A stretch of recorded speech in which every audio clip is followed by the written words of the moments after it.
Thank you, everyone, for joining us today for our monthly Cubit webinar. And today we're discussing the first 15 minutes of using Coreform Cubit. We're just going to run through the very, very basics of using Coreform Cubit for the first time. Greg Vernon will be our host today. He'll walk you through. As you know, if you've joined us, Coreform Cubit is a meshing toolkit for challenging simulations. With a number of features that you can see on the screen. But of course, today we're just going to be focused on the very basics and get you started so that you can get to this point where you can make meshes like you see there on the right. All right, Greg, why don't you go ahead and get started? So just to begin, I just wanted to go over the interface for Coreform Cubit once you've loaded it up, and just some of the basics you'll see here, and you'll see in our documentation. So we have a layout where we have a graphics window in the middle where you can do all of your selection of items, see the updates to your model as you're meshing it or preparing it for meshing. You'll see entities that are in the graphics window will be represented in the model tree. So you'll see that there's lists for like volumes that you have, as well as if you're doing like sheet metal modeling, there will be sheet bodies, but you'll be able to access all the surfaces and stuff from within there, as well as you add different set assignments for assigning materials. You'll see those here as well. Also, when you have selected different entities in the graphics window, there's a properties page that will then give you kind of an overview of some of the high-level information. Some of these values in here can actually be edited in place. So if you want to add a size, you can use some of the tools we're going to talk about today, but you could also directly set them here. And you can do things then like compare the meshed area versus the actual. It's blocked by this, but there's an actual area that you could add then of the CAD that you can compute. So it's really great for some quick and handy verification. We also have a command line.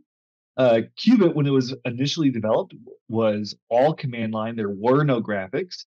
And then as the GUI was developed, and as buttons and shortcuts, graphic shortcuts were made, all of those buttons and commands or issue commands, and you can then see the history of them in this command line, as well as then enter them yourself. So many times advanced users will start to just use commands rather than use the GUI or using GUI tools. There's also on the right here, there's the power tools and command panel. You can see that there's sub-tabs on the bottom here for the power tools, which is where we're going to focus today. Power tools is typically where we recommend most new users begin. And then many people find as they're transitioning towards a command line interface that they'll use a command panel layout as maybe a quicker way for them to do things that were in the power tools. That they no longer really, you may not need your hand held as much. We also have a toolbar, which is reconfigurable by you, so you can drag and drop things around. This is where you can do things like choose what kind of entities you're selecting, whether it's CAD entities or mesh entities, as well as change like the view type of the geometry. So like transparent or solid. There's also then the menu bar, and we're going to talk about the menu bar in a little bit here. But before we move on, I want to recommend that new users use the power tools. But there's a couple kind of key concepts of Cubit to understand. One is that Cubit is based on the Exodus mesh format, which has three main entity types.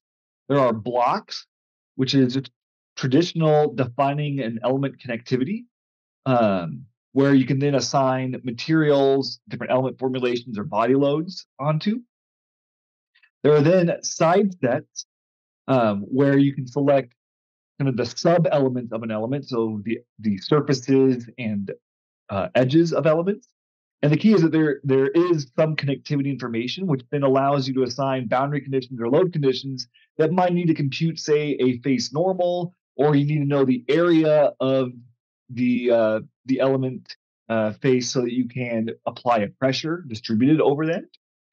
And then there are node sets, which, as it suggests, just selects nodes, which you can then use to assign, say, a Dirichlet boundary condition, use as a reference point for multi-point constraint, so like spider joints and stuff like that.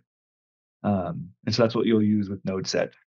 While you can pick the individual mesh entities themselves, you can also make sets out of the CAD surfaces, and then when they're meshed, they will then if I'd say assign a side set to the surface, it will then automatically grab the elements that are in, or the faces that are in that surface.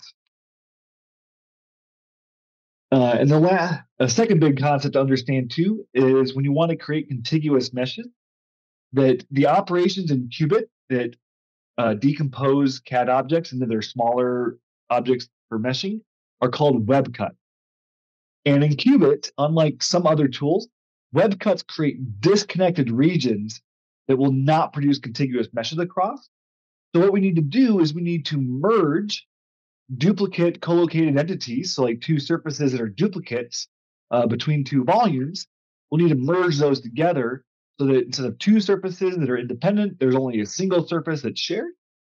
And oftentimes that means that we need to imprint operation or apply imprints to, say, two volumes to translate their topologies to each other so that then you have those duplicate entities that you can then merge.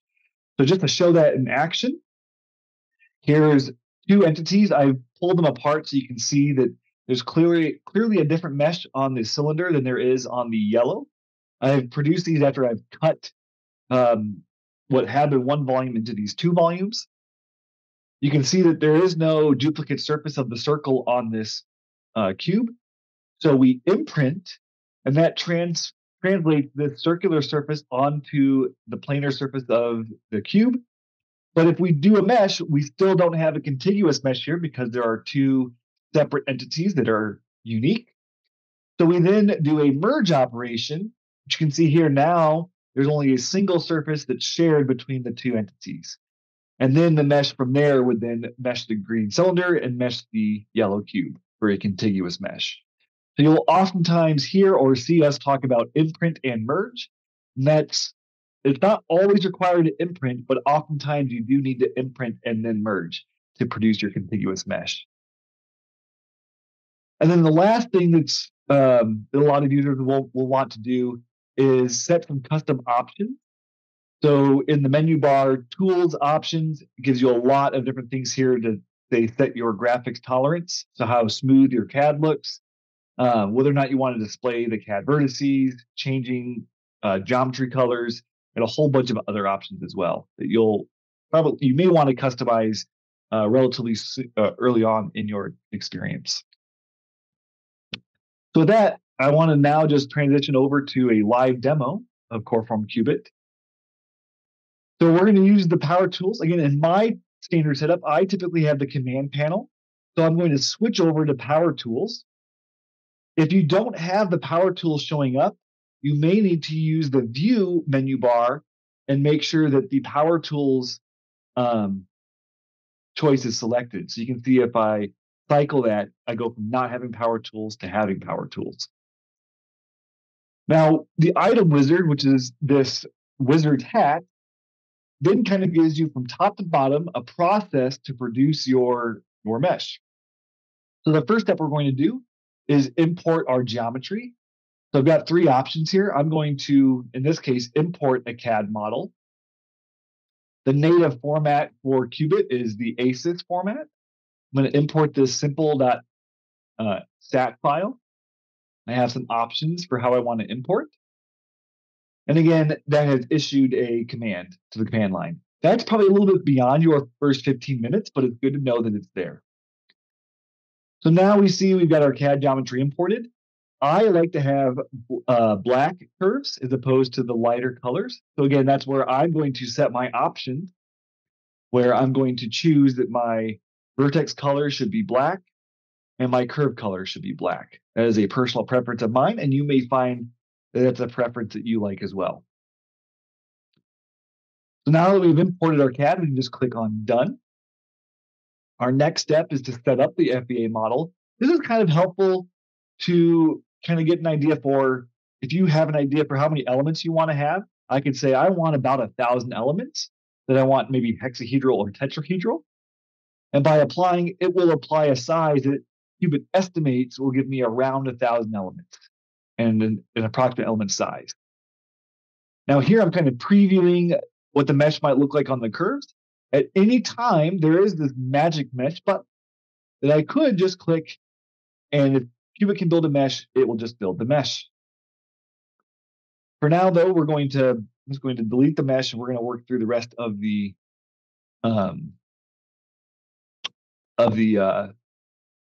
wizard. So after we've kind of set up our initial FBA model, kind of with some basic settings, we'll move on to preparing the geometry. Now, this is a simple model. It won't have any issues, but there's oftentimes some bad CAD or very small features that need to be cleaned up, or you'll need to build that meshable topology, like I was saying, and so we can run diagnostics, and it'll check to see if there are any issues. Now, it's not necessary for everything to be green because sometimes there are small features that are actually needed, but it does kind of help you. If you click on each of these, it'll help walk you through healing models if they need healing, removing small fillets and other small entities, and then cutting and everything. So in this case, we're ready to go on to our next step, which is to mesh the geometry. Again, here, we can just simply generate the mesh since everything was already meshable. In cases where it couldn't build a mesh, then this tool will then give a quick overview of what was meshed and what wasn't meshed. You can then do things like checking your mesh quality. So we can look at for this model here, we're getting a shape quality here, and it's telling us that there are no bad entities based on some properties we requested. You can define what those quality metrics are by going to the first step of that, and maybe you want to compare by scale Jacobian, and like what your min and max scale Jacobians might be, and you can use that then to check your quality. If you had bad quality, you could do some refinement. You could delete the mesh and recheck things. In our case, again, we're going to just move on to now where we can define our boundary conditions. Cubit here is letting us or helping guide us that if we want to apply node sets, to say in this case, we want a Dirichlet boundary condition on the back side. So we want to maybe have a fixed displacement. We can select by the surface again. So the key here is that, again, I'm selecting a surface, not necessarily the entities, and then those will just be carried. So I might call this fold bottom is, or maybe I'll just call this bottom surface for my node set name. Maybe I want to apply a pressure on the front surface. So if I go back to my power tools and define side set 1 is maybe load surface, and selecting the CAD entity.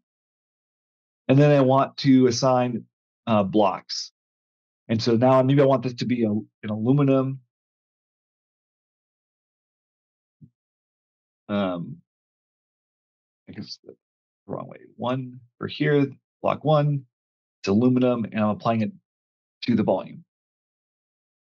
Now it's automatically, if we look at our model tree and look at our properties, it's automatically grabbed the elements that are in that block or in the volume that we assign the block to. It's done the same thing with the side set and with the node set.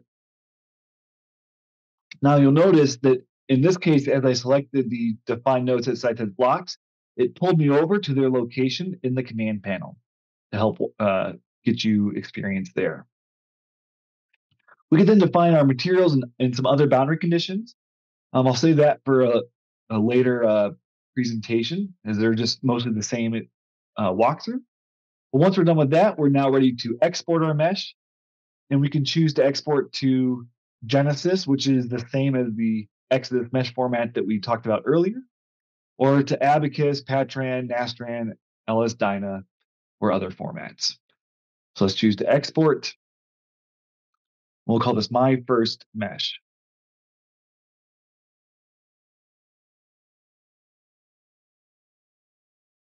And as simple as that, we've now got our first mesh written to a file, and we can now run a simulation on that. So those are your first 15 minutes to Qubit. My recommendations are that once you've gotten yourself familiar with the command panel, or sorry, with the power tools, and especially the item wizard, that you can start to look at the other power tools that are involved in it, and then slowly start to build yourself out to working within the command panel. And then once you feel comfortable with the command panel, what many advanced users will then do is they will use the command panel to give themselves kind of the outline of what their commands are. They will start then pushing those into journal files. So say they'll copy what they have in their history. Let's copy a whole bunch of this. They'll throw it into a journal file, and then they may even start to move those to Python. And we'll have a whole bunch of webinars to talk more about that in more detail later. But that's your first 15 minutes and a view ahead here next maybe 15 hours in Qubit. So with that, I'll open it up to Q&A.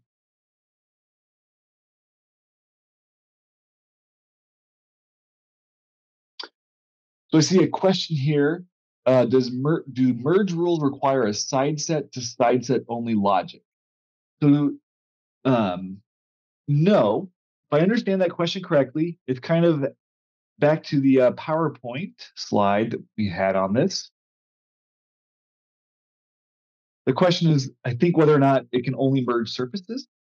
And it's not the case. If we were to have a, say maybe just two rectangles, let's just create a couple rectangles here of width 1.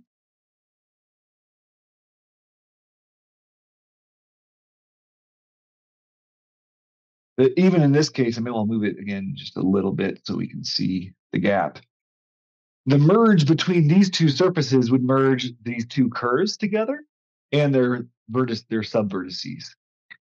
So it can happen on at any level of geometric entity. The one thing that can't merge is the actual two volumes themselves. So if you have two identical cubes that overset with each other, you can't merge the cubes together. You'll still have two volumes. But otherwise, all of their children entities can be merged. If there's nothing else, then thank you again for attending. Thank you, Greg, for another great demonstration. We'll see you all next time.